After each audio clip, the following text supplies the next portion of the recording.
Imagine this. You've put your heart into something, some really serious work. And then what looks like the perfect opportunity lands right in your lap. But what if that perfect opportunity is actually a trap?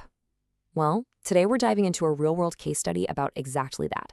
How to navigate a super sophisticated world and protect your judgment when things seem a little too good to be true. And this quote? Man, it just hits the nail on the head, doesn't it? It gets right to the heart of the problem we're exploring. When something shows up and it's packaged perfectly, using all the right words, how do you actually test if it's real? How do you check its integrity without just walking away? We're all living in this new era, what we're calling the cognitive age. And really, what that means is your ability to tell a difference between something that sounds right and something that is right. Well, that's become maybe the most critical professional skill you can possibly have. All right, so here's where our story kicks off. The author had just published some really serious work, and naturally, it started to attract what seemed like the perfect audience. But this perfect alignment, well, that's exactly what set the stage for a very subtle and very dangerous trap. See, the people who were reaching out weren't just vaguely interested. No, they were using the author's exact language. I mean, phrases pulled right out of his own writing. And that, of course, created this immediate, really powerful sense of alignment. It just felt like, wow, they totally get it. And that's the kicker, right? This became the central question. All of a sudden, that shared language, which should have been a solid foundation for trust, became the very thing that needed to be questioned. It was the perfect camouflage. So, how do the authors start to see through this perfect camouflage? Well, it wasn't one giant red flag waving in his face. No, it was more like a quiet detective story, where the case was built on a whole series of subtle little signals that just didn't quite add up. Okay, so the very first signal was fascinating because it revolved around a concept that should have been a huge positive, the idea of discipline. This is where a virtue got completely flipped on its head. Every single time the author asked for some basic, totally normal professional verification, like confirming who people were on a quick video call, the idea of discipline and focusing on the real work was used to push back. Rigor was actually being used to avoid accountability, not to support it. It was a brilliant but really subtle manipulation. Now, the second signal, this one was less about the words they were using and more about the logistics. A really clear, unmistakable pattern of escalating friction started to show up. Just think about it for a second. Every single attempt to make a payment failed, but each time it was for a totally new reason. Platform errors, different names, new intermediaries. This points to a really key insight. Systems just don't fail randomly in only one direction. When friction is constantly increasing instead of decreasing, that's not just noise, that is a huge signal.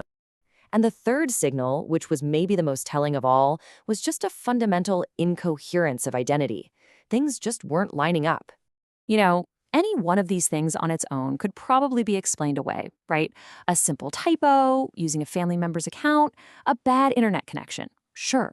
But when you see them all happening together over and over again, well, they stop being individual excuses and they start forming a really clear picture of something that is structurally, fundamentally unsound.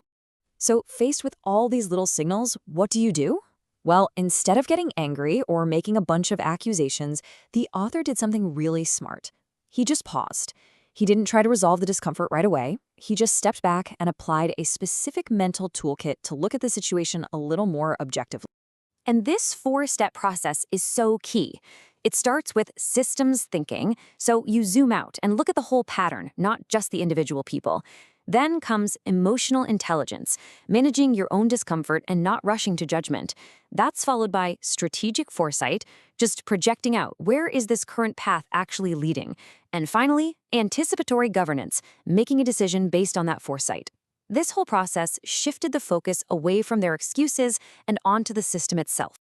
And right here, this is the power of strategic foresight. By asking that one simple question, the path forward became incredibly obvious. The current trajectory wasn't leading to more clarity and more trust. Nope, it was leading straight into more confusion, more opacity, and that realization made the decision to just exercise restraint a whole lot easier. So this brings us to the climax of the story. And the big moment, it wasn't some loud confrontation or a dramatic aha moment. It was actually a quiet but really powerful moment where everything just converged. the author started noticing the exact same pattern, this weird mix of perfect language, zero verifiable proof, and just increasing friction. And it was coming from multiple supposedly separate people. And that's what confirmed it. The issue wasn't just in his head, it wasn't speculative, it was structural. This contrast, right here, just perfectly captures the core lesson. What was being said sounded amazing. That's semantic coherence. Talk is cheap. But the underlying structure, the verifiable identities, the smooth logistics, all the real stuff, it was totally hollow. And creating a real structure, well, that's expensive. That's hard to fake. The real success here wasn't winning some big fight. It was the quiet preservation of his own judgment. See, in the cognitive age, true failure often isn't one big explosion. It's the slow accumulation of all the small concessions you make in the name of progress until one day, it's just too late. So what's the big takeaway here? How can you actually apply these lessons? Well, this case study gives us a really practical, really useful checklist for protecting our own judgment. And in any new professional engagement, just ask yourself these 4 questions. First, does their structure actually match their language? Second, is the friction here decreasing over time? Third, is their identity stable and consistent? And finally, if I just pause and watch for a bit, does that make things clearer? If you can't confidently answer yes to all of those, well, that's a pretty clear signal to just pause and dig a little deeper. And that's the thought we're going to end on. This new era, it demands something that just can't be mimicked or faked, our own deliberate, patient judgment. Because sometimes the absolute smartest move you can make is the one you choose not to.